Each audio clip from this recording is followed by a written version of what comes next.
Why did God destroy Sodom and Gomorrah? Because they couldn't find any faithful men, any godly men. People was doing evil. Lust, deceitful lust. The sinfulness of them had reached his nostrils in heaven. Was that right? They sinned in a way that we shouldn't sin. I have no idea.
Abraham was 75 years old when he left Babylon, bringing his nephew Lot and their families with him.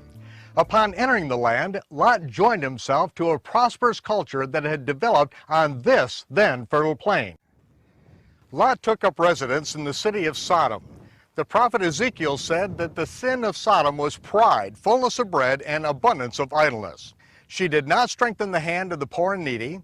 They were haughty and committed abominations. Their self-indulgent lifestyle led to a perversion named after the city, sodomy. Ebla was an old city that hadn't been inhabited for centuries and centuries, and it was essentially what they call a tell. A tell is an old city that gets buried under dust and rubble and just looks like an unusual hill.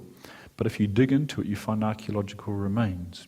During the excavations of the palace in 1975 at Ebla, the excavators found a large library, the Royal Archive Room, filled with tablets dating, you can see, way back. And this is about the time of Sodom and Gomorrah. This is about the right time. Nearly 15,000 tablets and fragments were found. But what was amazing, as they went through these tablets, some of the names that came out were biblical names. For example, Esau was mentioned, the Amorites. Abraham was mentioned by name. Israel and the term Canaan, even Jerusalem was mentioned. But the real bombshell, they said, was they discovered the names of Sodom and Gomorrah, and they were called sin cities in these tablets. They were noted for being sin cities in these Ebla records. And another tablet listed all the 5 cities, Sodom, Gomorrah, Admah, Zeboim, and Zoar, in the same order as in the Bible. Recent findings reveal just how large that population was. The ancient Canaanites buried their dead, and archaeologists across the valley from this site have found huge Canaanite burial grounds. Conservative estimates put the number of these graves at well over 1 million. Here's a reconstruction of some of the people based on the skulls, where they can put the flesh back on the skulls using clay and other things. So this is what these people looked like. What they found buried with these people is a whole lot of wonderful fresh fruit and nuts and things. Look at this. Wheat, barley, dates, plums, peaches, grapes, figs, pistachio nuts, almonds, olives, pine nuts, lentils, chickpeas, pumpkin, flaxseed, watermelon. Does that sound like a garden to you? Remember, it said this was like the garden of the Lord before it got destroyed. Archaeologists contribute Sodom and Gomorrah's overt wealth to the flourishing vegetation and the commercial value of the asphalt pits found in this once lush valley. The builders of the cities on this plain had access to an unlimited supply of asphalt with which to cement their buildings into indestructible fortresses. Indestructible until burning brimstone rained from the sky, igniting the asphalt mortar and turning the city into a furnace. Genesis 14, verse 10. And the vale of Siddim was full of slime pits, and the kings of Sodom and Gomorrah fled, and fell there, and they that remained fled to the mountains. If we go to Jerusalem, and here's the walls of the city here, what this is made of is limestone. And limestone is very easy to cut. If you have a big limestone quarry, you can easily cut blocks of stone. So it was a popular building material back in the Middle East. And they still use it today. You can see this is all limestone blocks. And it's quite hard. The remains consist largely of calcium sulfate. Calcium sulfate is a byproduct when limestone is burnt with sulfur.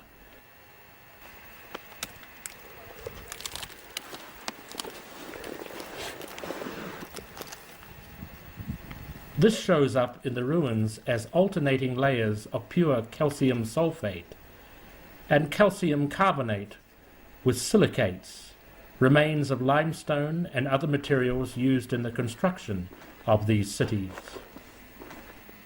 And very much like ash. Whereas the white layers remained fairly hard. These swirling designs were also seen in other ashen formations in the cities.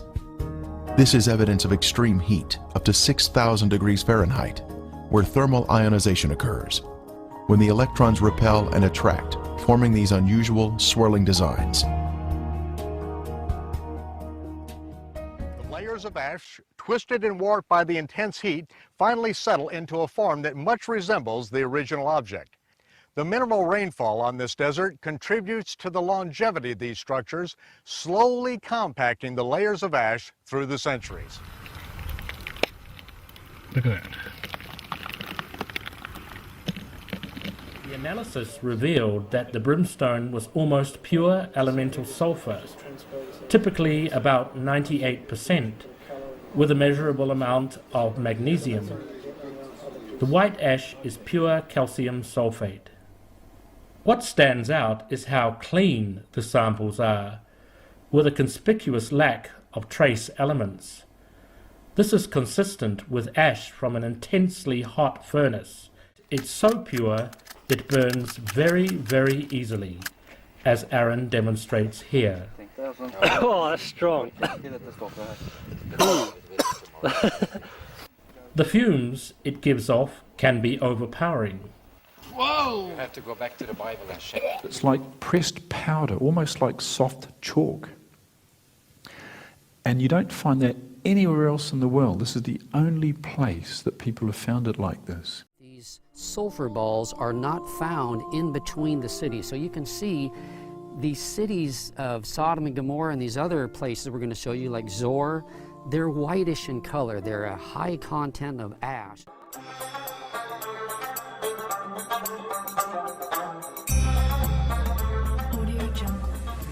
Entering the remains, one is immediately impressed by the magnitude of them.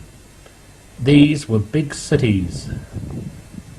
Prior to the destruction recorded in the Bible, a large population had flourished here for some time before the sudden destruction came. Ancient structures against the brown-colored mountains was even more marked at this level, but the architecture and layout of the city was very different.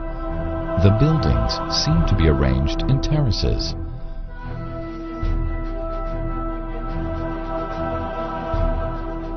They came to a large construction. It looked like the ruins of a fortress. The base reflected the style of buildings in Gomorrah, but part of it was topped with a stone wall.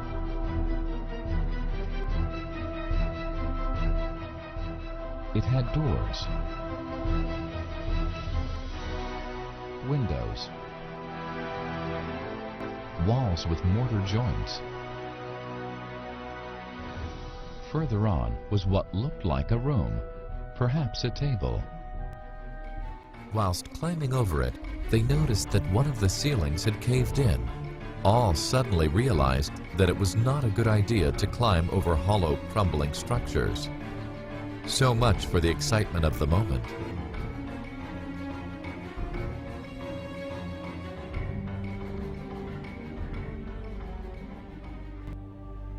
I want you to take a look at something. Here we are at one of the city avenues. You see the buildings to your left and the Dead Sea in the background? If you notice on the lower right, there also appears to be a man-made canal. Let's continue inspecting along this one side of the avenue.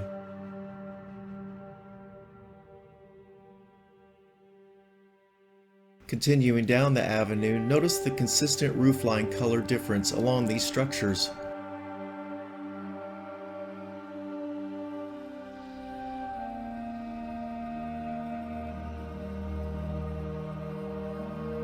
As we come around the corner, we see numerous other structures, but then we come to the end of the man-made canal. Do you see this? This is a hand-dug canal by men. And finally, returning to the canal entry into the city. And nearby the ashen remains of Zoar, still visible after nearly 4,000 years. The distinct square outline of the city is still visible, as this color-enhanced photograph clearly shows. The square shape is what one would expect to find, since ancient cities were often built within a square boundary of defensive walls. So you have to run from that. Erosion from wind and rain means that virtually nothing recognizable remains. But these mounds are obviously anomalies, structures destroyed long ago.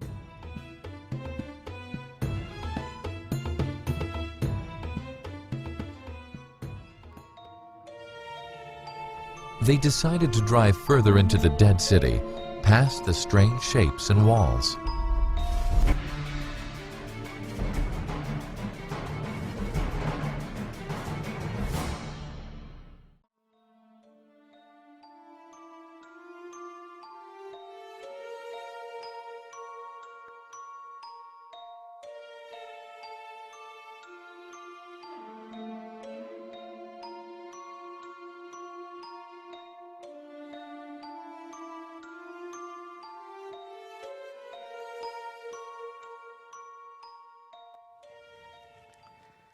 A 90-degree angle rarely occurs in nature, a phenomenon that we diligently search for when looking for a man-made artifact.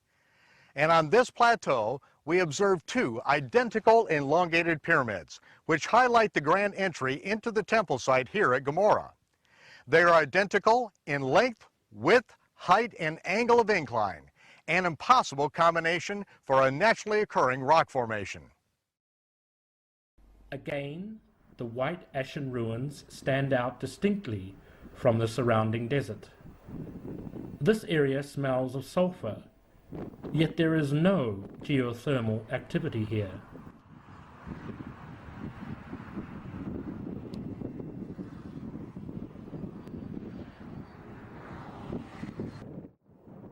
And brimstone is present in the ash.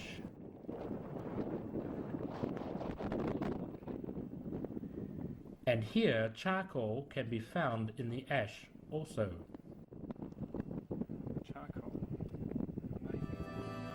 The most impressive evidence was this cremated bone fragment that was left behind from some lost soul of Gomorrah. The bone marrow inside was cooked until it had turned white.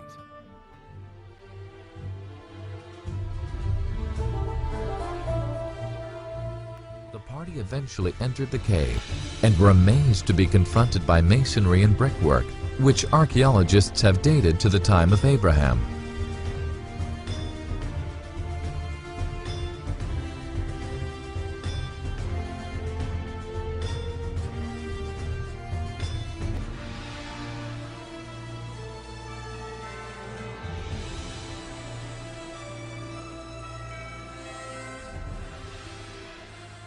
The remains of the cities of Sodom and Gomorrah stand as an ensample, a visible witness in the last days.